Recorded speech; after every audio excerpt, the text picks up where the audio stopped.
Bismillahirrahmanirrahim. Assalamualaikum warahmatullahi wabarakatuh. Alhamdulillahirabbil alamin.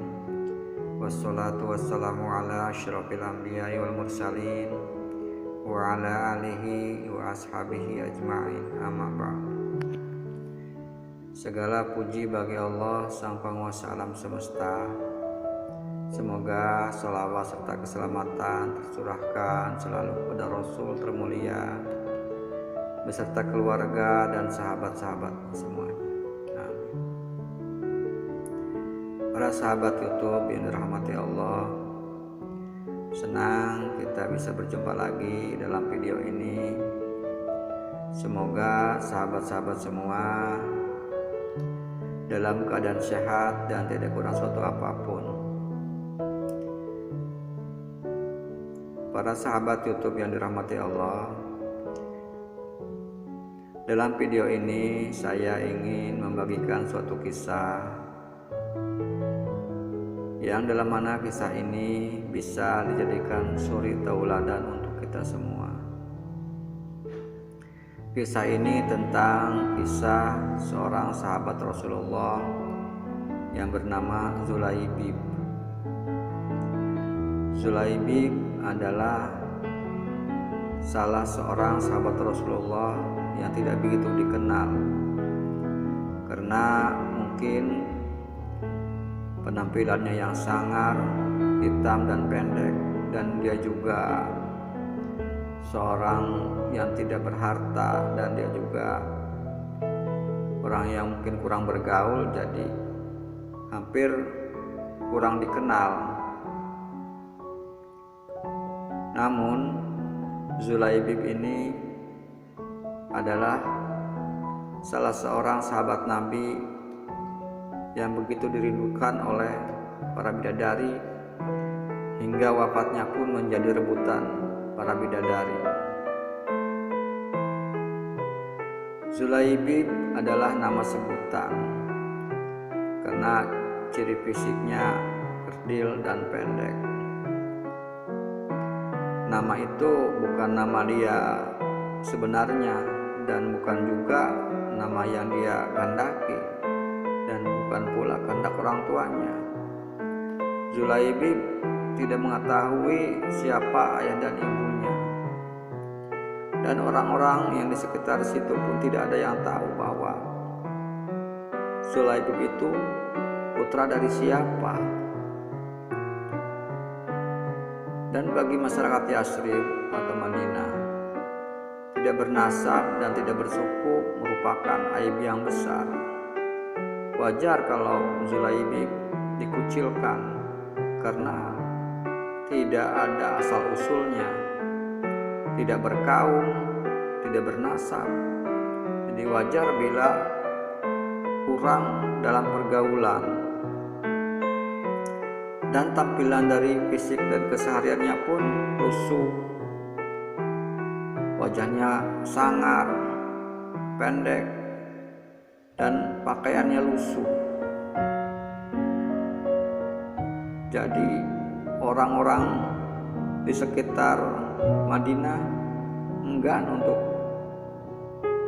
berteman dengan Zulaibib. Zulaibib tinggal di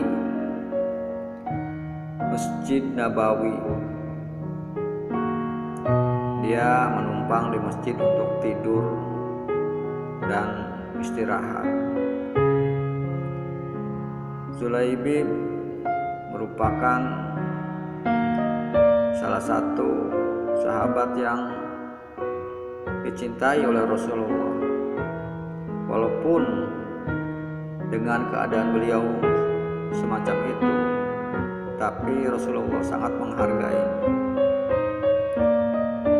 Hingga suatu saat ketika Rasulullah hendak sholat, dia tinggal disumpah.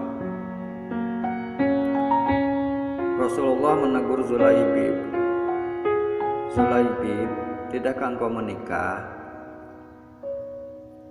Zulaibib pun berkata, "Siapa ya Allah?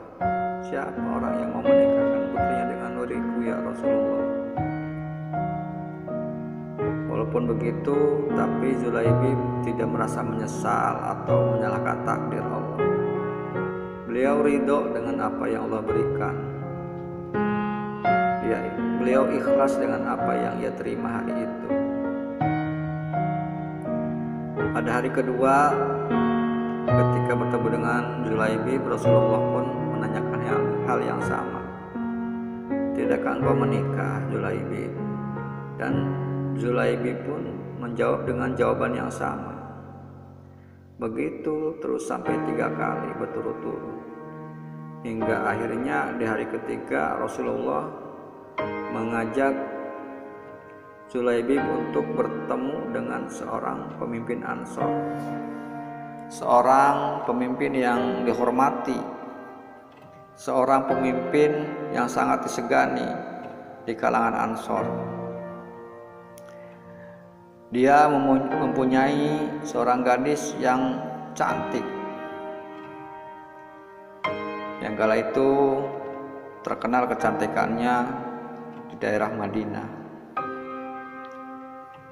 Rasulullah mengajak Zulaibib ke rumah pemimpin Ansor itu dan bertanya kepada pemilik rumah, "Wahai pemimpin Ansor, aku ingin menikahkan putri kalian." Mendengar itu, pemilik rumah sangat senang karena disangka Rasulullah yang akan menjadi calonnya. "Ya Rasulullah, ini sungguh akan menjadi cahaya yang menyingkirkan temaram di rumah kami," jawabnya. Tapi Rasulullah menjawab, "Tapi bukan untukku. Kupinang putri kalian untuk Zulaibib." Mendengar itu, kaget sama pemimpin Ansor itu. "Zulaibib? Ya, untuk Zulaibib," jawab Rasulullah. "Ya Rasulullah, kalau begitu saya minta pertimbangan istri saya dulu." Setelah itu si ayah gadis itu, pemimpin Ansor, mengajak istrinya berunding tentang permohonan Rasulullah. Tapi dengan jelas istrinya menolak. Bagaimana mungkin dengan Zulaibib? Tidak bernasab, tidak berkabilah, tidak berpangkat, tidak berharta. Mana mungkin dinikahkan dengan putri kita? Memang secara logika, seorang ibu manapun tidak menginginkan putrinya menderita, tidak menginginkan putrinya mendapati masalah, karena Zulaibib tidak bekerja, tidak punya rumah. Bagaimana dia bisa menghidupi putrinya nanti? Obrolan pun dilanjutkan. Ayah dan ibu si putri itu tidak lama setelah mendengar itu, si putri itu pun keluar dan berkata, "Siapa ya Rasulullah?" Lalu si ayah dan sang ibunya pun menjelaskan.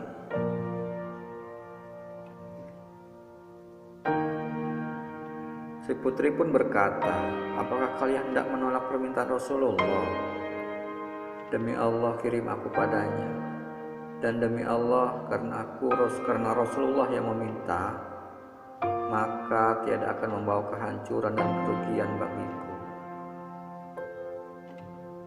Dan tidaklah patut bagi lelaki beriman dan perempuan beriman apabila Allah dan Rasulnya telah menetapkan suatu ketetapan, akan ada bagi mereka pilihan lain tentang urusan mereka.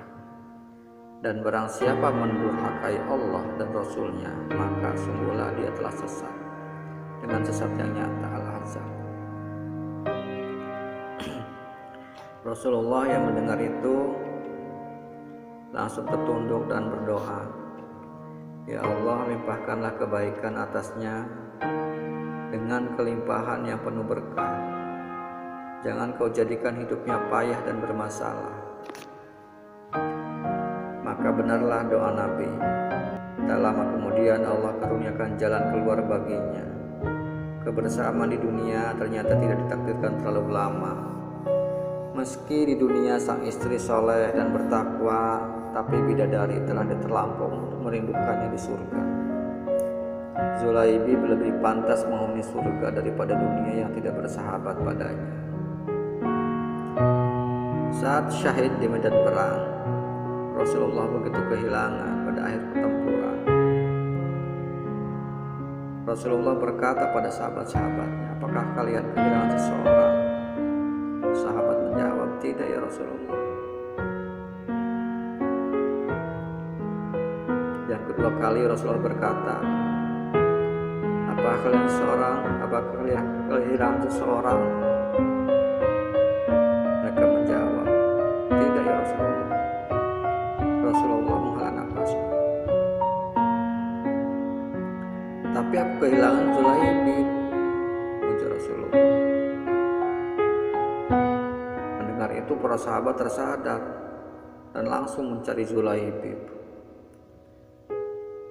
Namun apa mau dikata, Zulaibib ditemukan dengan banyak luka di tubuhnya.